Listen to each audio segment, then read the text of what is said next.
Hello, and welcome to the 17th in this series of short films about foundational concepts in economics. Today we're going to look at one which is very familiar to anyone who's studied economics at A level, and that is the concept or notion of market failure.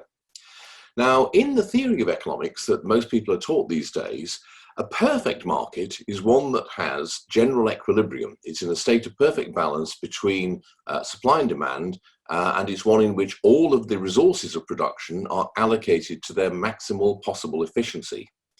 Now, in that situation, certain preconditions apply, otherwise it would not exist. These are, amongst other things, a situation of perfect information, so that all of the consumers and all of the producers have perfect knowledge. They know about all the details of the market in which they're involved.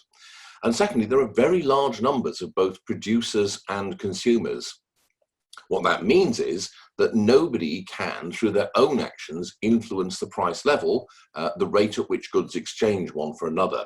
They're all price takers rather than price makers. Now, if you don't have this, according to the standard way of looking at it, what you have is a market failure. Now, what much economics actually does is to look at examples of market failure, such as monopoly, public goods problems, information asymmetry, a whole range of topics like that, which I'm sure many of you will be familiar with. Now, these are seen as departures from an ideal state, the ideal state of a perfect market and general equilibrium. Now, people often say these economists are idiots. Clearly, such a situation never exists in the real world. The real world is therefore one of absolute and everywhere found market failure. However, that's actually unfair to the economists, because the idea of a perfect market is not meant to be a description of a real world. Rather, it's a kind of intellectual construct or exercise which is meant to clarify what, if you like, a theoretical perfect market would be like. That enables you to then identify the features of the actually existing world that prevent us getting closer to this kind of abstract ideal state. And so what you then do is think about exactly how and why those features arise, and what you might do with them and how you might deal with them. Now, the usual solution then to market failures, including the kinds of cases that I've given, are corrective actions taken by the political process, by government. Maybe you have a Pigovian tax, for example, which will deal with the market failure of externalities, where a good is underproduced or overproduced because the costs of its production are borne partly by third parties rather than by the main parties to the original transaction. So they don't incorporate the full costs and benefits of their actions. This would be corrected by a tax or possibly a subsidy if we're talking about positive externality. Or it may be that it's dealt with by regulation of some kind, compulsory impositions laid upon usually producers, but sometimes consumers, which are intended to correct things such as information asymmetry on the part of buyer and seller, where one side has better knowledge and fuller knowledge of the object of the transaction than the other does. Now, this is typically seen as being a question of producing, if you like, a series of toolkit responses. There are, if you like, tools in the economist's toolbox that you can use to correct these market failures, to move the actual working market closer to this abstract theoretical model. Now, the problem that is usually raised in the textbooks with this is that of what is called government failure. It may be that the government simply itself does not have the knowledge or the ability to correct the failure, in which case there's no point in actually doing anything. Even more seriously, it may be that the government action not only does not address the problem, but actually in some way makes it worse. It may be, for example, that it sets the tax at the wrong level, or that it's led by political incentives to set taxes at levels that maximize revenue, rather than at a level that will simply correct a market failure, such as an externality. And in that case, you get an even bigger misallocation of resources than you do due to the original market failure. So the general caveat that you'll get is that where you have market failures, you should look at using the political process regulation or taxation or legislation to correct this, but you have to be always very aware and very careful to avoid the scenario of a government failure in which your well-meaning attempts to correct this wrongdoing, if you like, or failure of the market system will actually end up making things worse rather than better, or at the very least making no appreciable difference one way or the other. Now, that's the kind of standard model that you get thinking about both market failure and government failure. However, there's a way of thinking about this that is more radical, which is to say that actually there's something wrong with the whole concept, and in particular with thinking of these phenomena, things like information asymmetry, public goods and externalities or collective action problems, as being failures.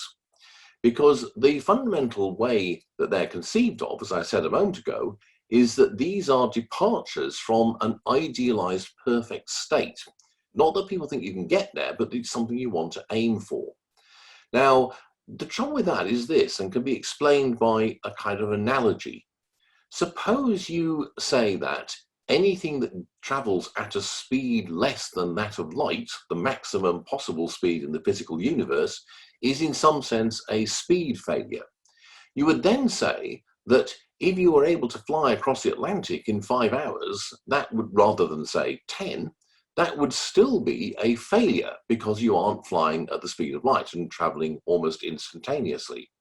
Now, when you think of it that way, you can see how actually problematic this whole way of thinking actually is, because it's not based upon the real world.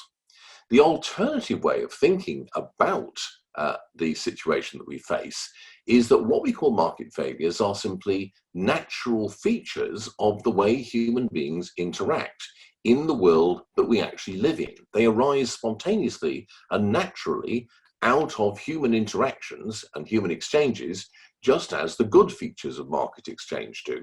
They're not failures as such, they're features of the phenomenon. What is it that causes them?